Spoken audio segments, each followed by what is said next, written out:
สอนในด้านหลังเนาะบางกี้นี่ยังไม่ได้สอนด้านหลังอันนี้เป็นด้านหลังเซฟท้ายหลังเนาะคือทางหลังนี้ลูกห่านครึ่งเนาะห่านครึ่งแบบสิเวลาแม่บอกว่าห่านครึ่งจะห่านครึ่งตัวนี้เซฟนี่มานี่ห่านครึ่งเนาะขีดไว้นี้นะฟังให้ดีนะ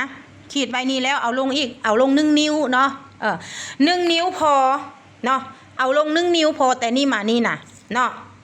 เฮาก็เบิ่งคนอีกได้บางคนเขาจะแอลกิ้วแฮงเดแมนบ่ล่ะบางคนก็จะแอลแบบใหญ่เกินเนาะบางคนมันก็แอลกิ้วหลายมันก็จะเอาลงเลิกแมนบ่ล่ะ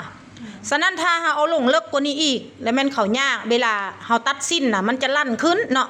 ฉะนั้นเฮาต้องเบิ่งอีกเทื่อนึงเนาะเบิ่งอีกเทื่อนึงว่าสิ้นนี่มันเหมาะสมอยู่ระยะใดมาตรฐานแท้แล้วแม่น1 นิ้วเนาะอันนี้ให้นักเรียนที่ว่าเข้าใจในวิธีแม่สอนเนาะวิธีจะควักทางด้านหลังเนาะตัวนี้คือจะแม่น1 นิ้วเอาแต้มไม่เลย1 นิ้วตัวนี้เนาะ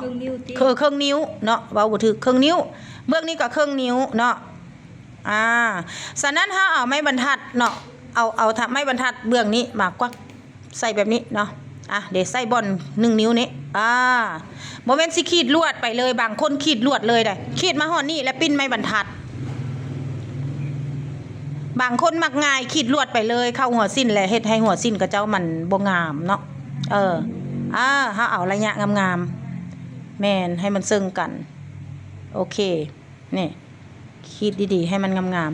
ๆทีนี้งามบ่เสมอกันบ่เสมอกันเนาะนั่นแม่นเพราะว่าเฮายิบก่อนแล้วจึงค่อยตัดเนาะประมาณซ้ำนี้